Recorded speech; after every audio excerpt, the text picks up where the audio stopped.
Every single day, thousands of people go missing. Most of them are found within hours. We live in a world where GPS, security cameras, and cellular networks form a massive digital safety net designed to track our movements. But there are rare instances where someone steps out for a completely ordinary afternoon and that network fails. They leave no digital footprint and no physical trace.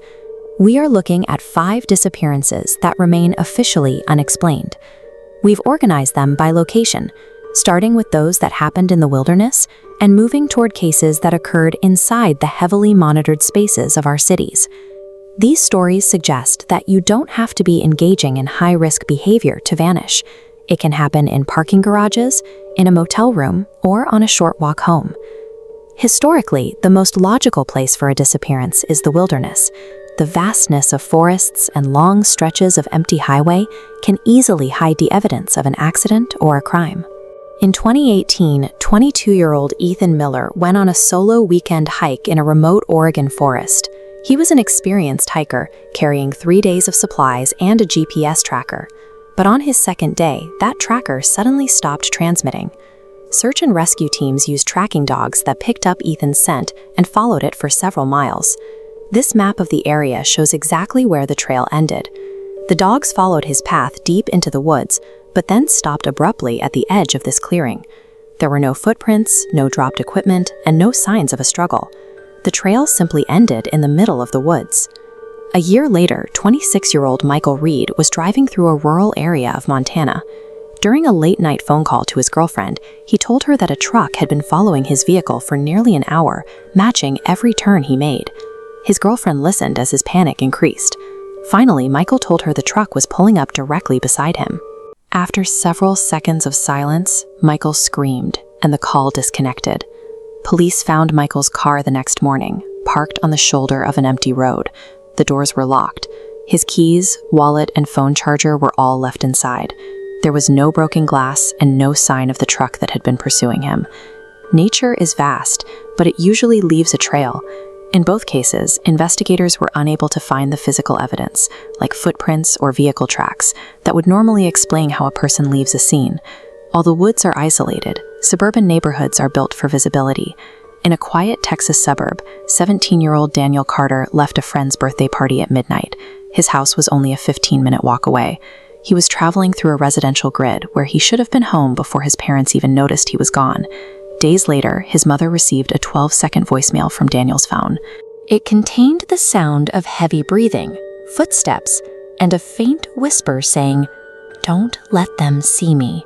The message ended with the sound of a loud crash. When authorities traced the signal, the data showed a gap that couldn't be explained. This diagram highlights Daniel's short 15-minute walking route, contrasted with the location of the cell tower that received his final call, over 50 miles away. A search of that remote area turned up no phone and no clues. Daniel vanished from a familiar neighborhood street, and his phone reappeared 50 miles away. Yet no witnesses reported seeing a struggle or a vehicle, and no physical evidence was ever found on his original route. To counter the threat of the unknown, we use monitored, artificially lit environments, spaces designed to ensure that movement is always recorded. In 2021, Rebecca Hart was leaving her Chicago office late at night. Security cameras in the parking garage tracked her continuously as she walked toward her car. This layout shows the camera's view as it was blocked by a concrete pillar. Rebecca walked behind that pillar at 11:42 p.m. Based on the footage before and after, she should have emerged on the other side within 3 seconds. She never did. Investigators reviewed the tapes from every other camera in the garage. No vehicles approached her, no other people were seen in the area, and no alternate exits were used. Her car was found exactly where it was parked, with her purse and phone still inside. Even more contained was the room Sarah Jennings checked into in 2016. Security cameras at the motel showed her entering room 214, and staff confirmed seeing her that evening. The next morning, housekeeping found the room silent. When they entered, they found Sarah's suitcase by the bed and her laptop on the desk. This diagram shows the only 2 ways out of the room, the single entry door and the window. The door was closed, and the window was locked from the inside. Continuous digital surveillance didn't keep Rebecca in the frame, and a deadbolted door didn't keep Sarah in her room. In both cases, investigators were left with a sequence of events that the physical evidence simply cannot explain. These stories are connected by the same patterns: scent trails that end in silence, phone pings that jump across counties, and physical barriers that fail to hold their occupants. For the 5 families left behind, these cases remain frozen. Without suspects or forensic evidence, there are no leads for investigators to follow. The horror of these stories doesn't come from violence, but from how many questions they leave unanswered.